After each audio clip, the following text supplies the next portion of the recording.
परीत हिताई मिताई जात छोड़ी देला। हित परीत हिताई मिताई जात छोड़ देला। जब समय होला कमजोर, जब समय होला कमजोर ते हर कोई साथ छोड़ देला गेला। जब समय होला कमजोर तो हर कोई साथ छोड़ देला। बनला के 10 गो साथी बिगड़ला के केहू ना आपन बनैबा कैसे केहू तो हर होई ना हो। बनला के 10 गो साथी बिगड़ला के केहू ना आपन बनैबा कैसे केहू तो हार होई ना। धई के हाथ में हाथ हाथ से हाथ छोड़ देला। जब समय होला कमजोर, जब समय होला कमजोर ते हर कोई साथ छोड़ देला देला। जब समय होला कमजोर दुखे ना ओराता है, कहलो न जाता है। दुख ना ओराता कहलो न जाता। विपत्ति दिहाला जन्म से आता। भाग लिखला कवन कलम से हो। माई के न मिलल देखनी, पति के न प्यार हो। सारा दुख गम भइल उपचार हो। जब हंसे के पाई हम हो, जब हंसे के पाई हम हंस नहीं पाई। हंस छीन ली हालात धन से बिठाता। भाग लिखल कवन कलम से दुख न ओराता है, कहलो न जाता है। दुख न ओराता कहलो न जाता। ओका ओका कर लगे ओका ओका माई के न मिलल देखनी, पापा के न प्यार हो। भइल सब दुखी गम मनुष्य भाव हो। काजी जब हंसे के पाई हम बैठी रुको बेटा रुको रखी आई बा देखो ना निरंजन बतिया। हम तो तनी दे दे तू कुछ बाबा के नाम से भिक्षा कुछ ई लुगारी फटरी ले चल तनी। और ये तनी खाए होए के दे तू बचिए तो के भगवान बड़ा भला बतन। बैठी ना बैठी। ठीक है बाबा तनी बाबू। चलो हो श्री राम हो भगवान। अजी आज तक ले तो हम आदमी जोगी बन देख रहनी हम का हो कुछ ना बाबा महाराज हम बाबा रहमते सब कुछ दे जोगी बाबा रुकी अबे देता नहीं। बैठा बैठा हमारी लड़की हिया का हां बड़ा मनी से प्यारी से तार लड़की बिया भगवान करे तो तुको जेवा औरी देवे बेटा। आज जोगी बाबा हम ही सुन ले रहनी हां हेने बोरिया में बैठी ना तनी अच्छा से आराम से बैठी। चलो बेटा हेनी हो जा हेनी हो जा। देखो बाबा महाराज आइल बा ना देख लो हेनी देखो हेनी हेनी के आइल बा। तनी दे तू खिलाई का, तनी देबू तो खिला लेती। बड़ा तो लड़की सुनर बिया भगवान करे बेचारी के लड़का के लड़की लड़की है लड़की हिया। अजी ई सुन ले रहनी है कि आदमी जोगी बनेला। हम ही तो ना देख रहनी है कि लड़की औरत में हरारू जोगी बने न। का करबू अपन करम किस्मत के सब कमाई हटे। गोड़ लगतनी है माता जी। खुश रही आपके भाई। आओ आओ बच्चा यार ना रे।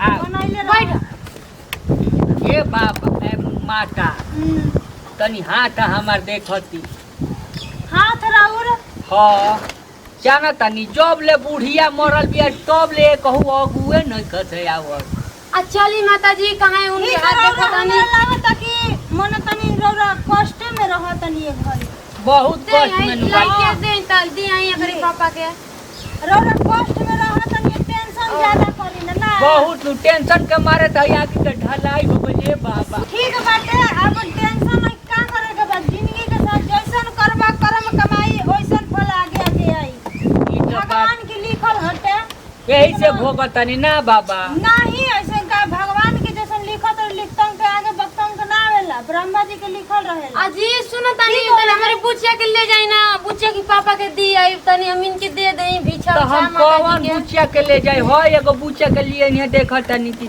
तो ले ना है के ले जाई टांग के सब एथी क दिहन बुझी अच्छा चली वो अपन सामान अपन सुरक्षित करी रखिल बच्चा जा तो- ले ना जी हां आई ए बाबा माता देखो तनी तनी हे बालक पे कृपा करी रहतिया लागतिया हंसे अरे ता मने हां बाबा है नी ना बाबा है नी देखो है नी बाबा ना और ओइ पढ़ी लिखी ते अगर हो सके त नौकरी लागे अजी कुछ काम करे से पहले अपना पापा से परमिशन लेती है दुखे जोगी माता बन गई नी बताई हमके ई कहानी बताई ना अपन नहीं तो बोले रही अब न तो जाई का कही बहिन जी रौरो बहिन है केहू के बेटी है हम केहू के बेटी हनी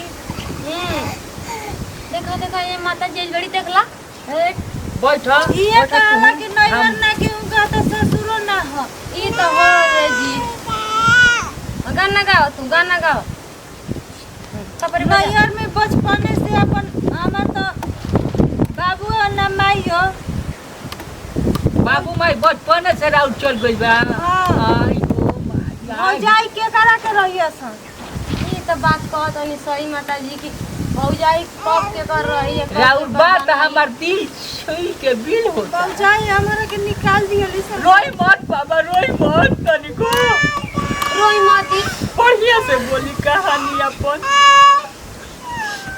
चिंता जन करी रोई हमनी के मत। पानी जानू राउ ससुराल अपन गोइनी हो जाई बचिया जैसे हमर लाइक रहली आज ये माता होय देखो तनी एगो सोना लेखा बिया चुप रही रोई मत लड़किया के ले ले लईखी लइकिया के छीन के ओने बेच दियलन जा बेटी चलो जाई बाबा दहेज कारण की दहेज मांगी लिया ते करे कि बाबा घर पर देखी देखी हमार बेटी कहती है कि बाबा रोई मत तब करे बाद हमरा के घर से निकाल देलन जा तू कहा मत रो मत निकालने के बाद में कहां जाए पकड़ ले जा मठ पर जोगिन बन गईनी देखी आपको कष्ट देखल नहीं के बना ए बाबा रोई मत ना तो हमरो जीव भइला बता राउ देख के कहानी मत रही जी छोड़ना कर जाला